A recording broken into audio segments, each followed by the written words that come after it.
Pour le parfum Mûr Iris, j'ai créé ce parfum comme tous les parfums de la maison Berliner, avec cette dualité entre des accords plutôt classiques, élégants, riches, très sensuels, très confortables, et des apports de notes qui sont ludiques, modernes, gaies, pétillantes.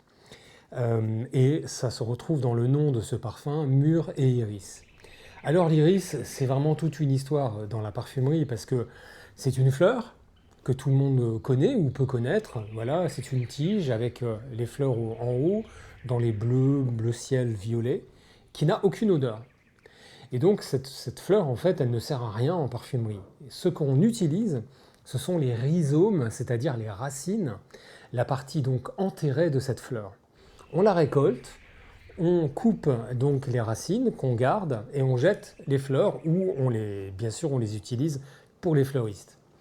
Et ces rhizomes, ils ont toute une histoire parce que eux-mêmes, ils n'ont pas d'odeur encore très forte au moment de la récolte.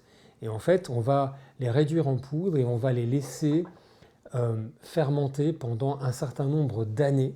Et pendant ce vieillissement, cette maturation, il va y avoir la naissance d'une molécule qui s'appelle hirone et qui donne vraiment cette odeur extrêmement riche, qu'on appelle nous en parfumerie le beurre d'iris.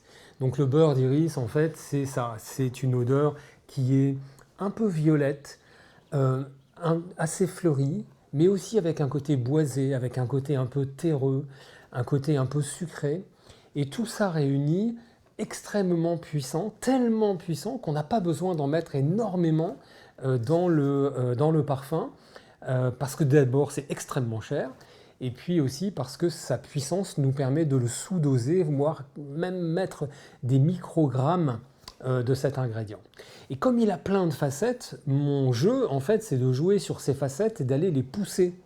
Alors, comme il y a des notes des facettes un peu florales, j'ai mis des notes florales un peu violettes dans ce parfum. J'ai mis aussi des notes un peu boisées. Et puis surtout, donc, j'ai mis des notes fruitées et notamment la mûre. Alors, ce qui est génial avec la mûre, c'est qu'elle est vraiment puissante, elle est acidulée, elle est pétillante. Je vais même rajouter de la framboise. La framboise, c'est pareil, c'est pétillant, c'est fruité, c'est frais. Et puis j'ai mis aussi donc du cassis. Alors le cassis, ça a une note qui est un peu rêche, le bourgeon de cassis précisément, une note qui est un peu rêche, un peu amère, et l'ensemble va vraiment faire une très belle note qui est très élégante, mais aussi hyper contemporaine, hyper ludique, et qui va vraiment faire un ensemble que je pense vous allez apprécier et que je vous invite vraiment à découvrir.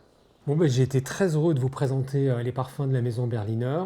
Je vous remercie de votre attention et je vous dis à bientôt pour les prochains lancements.